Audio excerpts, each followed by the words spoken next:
तो आज चलो शुरू करते हैं। आज बहुत शायद 1 साल के बाद मैं अपना ये ब्लॉग बना रहा हूँ।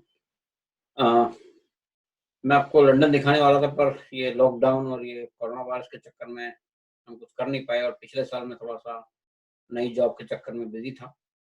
तो आज से हम नई सीरीज़ चालू कर रहे हैं। कुछ यूनिक तथ्यों में, मतलब कि कुछ अजीब से तथ्य जो यूरोप के अंदर हैं, उन पर डिस्कस करेंगे।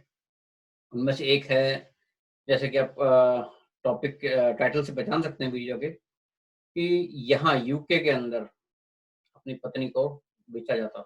और ज़्यादा पुराना बात नहीं है, सिर्फ़ 100 साल पहले। मतलब अंतिम केस जो हुआ यहाँ पर वो 1926 में हुआ था, जब किसी ने अपनी पत्नी को 10 पाउंड में बेच दिया था। तब ये शुरुआत कैसे हुई, इसके बारे में डिस्कस करते हैं। तो इसके लिए हमें जाना पड़ेगा 1302 में। 1302 में यहाँ पर एक जॉन जॉन व्हाइट नाम का बंदा, जिसने अपनी पत्नी को शायद कुछ पेंस में बेच दिया था, और उसके लिए एक लीगल कॉन्ट्रैक्ट भी साइन किया था उसने। उस टाइम ज़्यादा कुछ हुआ नहीं, परंतु उसके 4 साल बाद किसी व्यक्ति जॉर्ज ने अपनी पत्नी को एक थॉमस नाम के व्यक्ति को बेचा था। बट वो पकड़ा गया और उस पर भारी जुर्माना हुआ। उसके बाद ये प्रथा कभी यहाँ नहीं देखी गई। पर 1753 के बाद ये प्रथा बहुत बुरी तरीके से प्रचलित हो गई और 1926 तक यहाँ चली। तो 1753 से 1926 यानी करीब 150 से 200 साल का टाइम जहाँ जब ये प्रथा यहाँ पर थी। और उस वक्त यहाँ पर मार्केट में लोग अपनी पत्नियों को रस्सी से बांध कर गले में, जैसे कि आप फोटो में देख सकते हैं, इधर इधर होगा, हाँ। तो फोटो में देख सकते हैं आप कि किस तरीके से रस्सी बांध कर अपनी पत्नी को ले जाते थे वो लोग, और मार्केट में बिडिंग करते थे, और जो ज़्यादा बिड लगाता था उसको वो पत्नी को ले जाता था।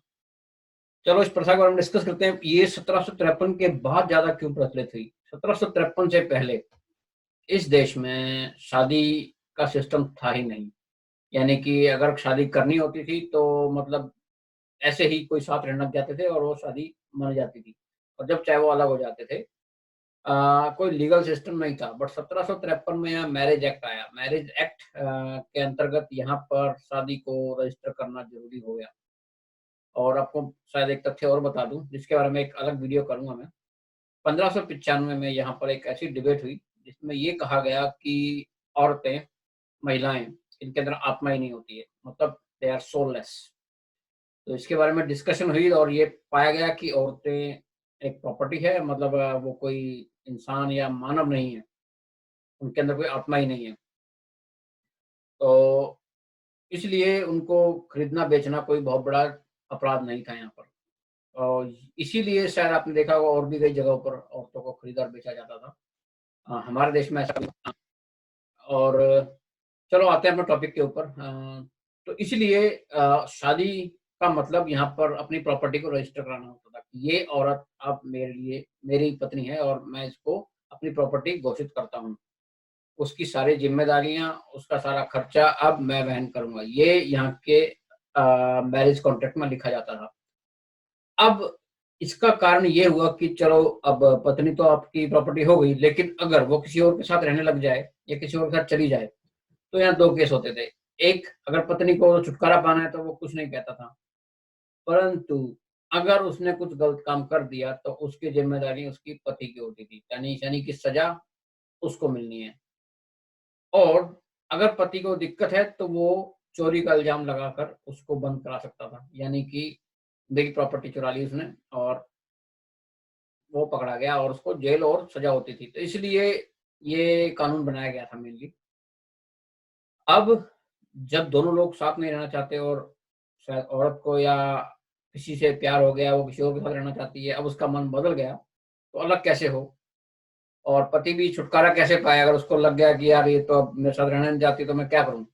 तो उन्होंने 1302 वाला सिस्टम आज़माया और उन्होंने मार्केट में लेके गए अपनी पत्नी को और इस तरीके से गले में जानवरों की तरह पट्टा पहनाकर बोली लगानी चालू कर दी और उनको खरीद लिया गया।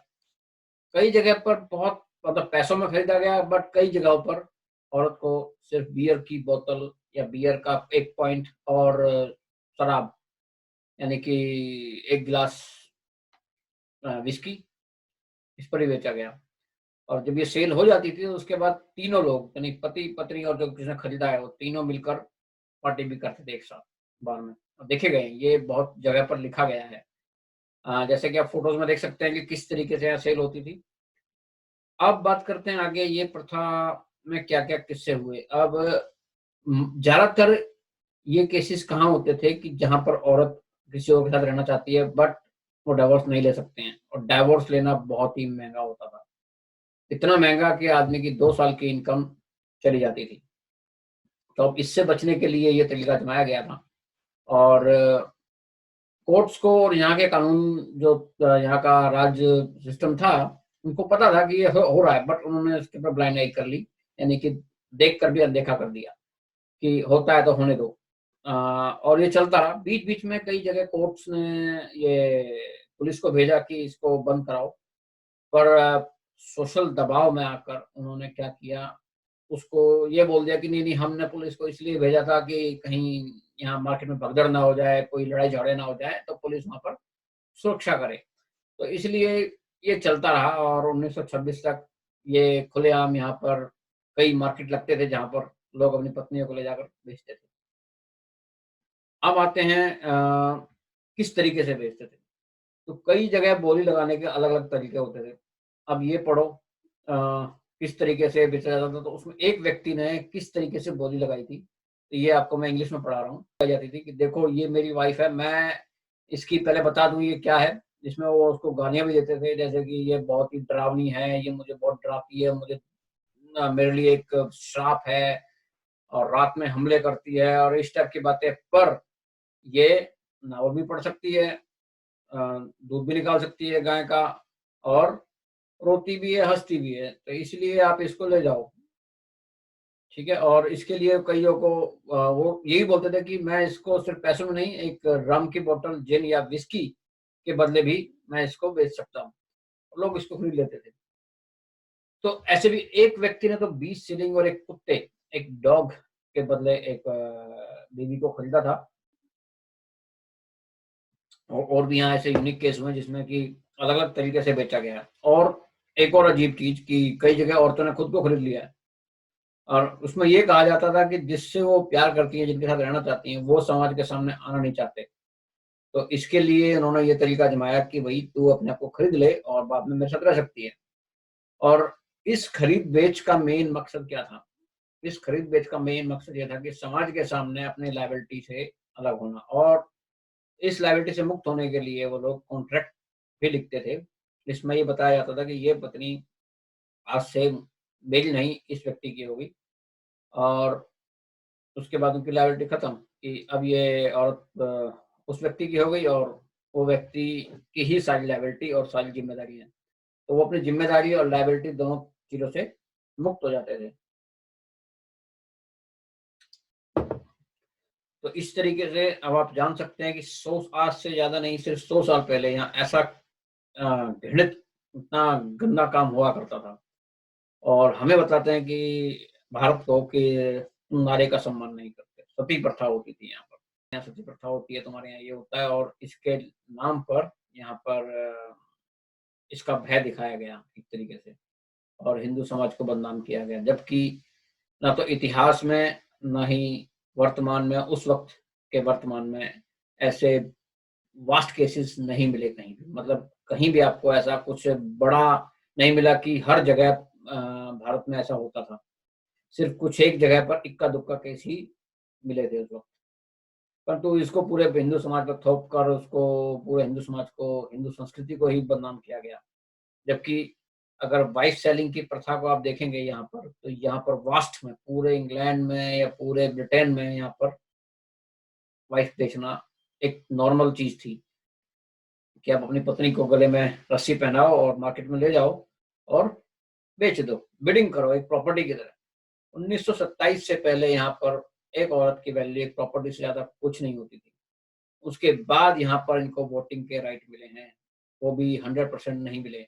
शायद 1969 के बाद जाकर थोड़ा बहुत इनको बराबरी के राइट मिले हैं, उससे पहले वो भी नहीं थे। तो आप सोच सकते हैं कि हमको जहाँ जहाँ पर अर्धनारीश्वर मतलब भगवान जो गॉड भगवान शिव हैं, उनको भी अर्धनारीश्वर कहा जाता है, मतलब आधे पुरुष आधे नारी, मतलब नारी और पुरुष बिल्कुल बराबर हैं। चलो इस अध्याय को यहीं खत्म करते हैं। एक अजीब और अच्छा तथ्य है जो आपने जाना, और कृपया कमेंट करें और बताएं कि ये आपको कैसा लगा, और आगे मैं आपको ऐसे ही और तथ्य लेकर आऊँगा। इसके लिए आप चैनल को सब्सक्राइब करें, और जैसे ही यहाँ ये कोविड पैंडेमिक खत्म होगा तो फिर मैं आपको और कुछ ऐसे तथ्य के बारे में ले जाऊँगा जो अपने हमारे हिंदुइज़्म से रिलेटेड हैं। यहाँ पर जो पुराना रिलीजन होता था जिसको एक पैगनिज़्म कहते हैं, जिसको हम विक्कन्स और ड्रुइड्स भी कहते हैं। उनके बारे में एक अलग-अलग तथ्यों के बारे में बताऊँगा, और दिखाऊँगा भी जगह कैसी हैं, वहाँ पर क्या होता था और यहाँ की क्या प्रथाएँ होती थी, किस टाइप के त्योहार मनाए जाते थे, और मैं हो सका तो उन लोगों से भी मिलाऊँगा आपको, जो यहाँ पर हैं पर बहुत कम हैं। चलिए चलते हैं, आज के ब्लॉग को यहीं खत्म करते हैं। जय हिंद, वंदे मातरम, धन्यवाद।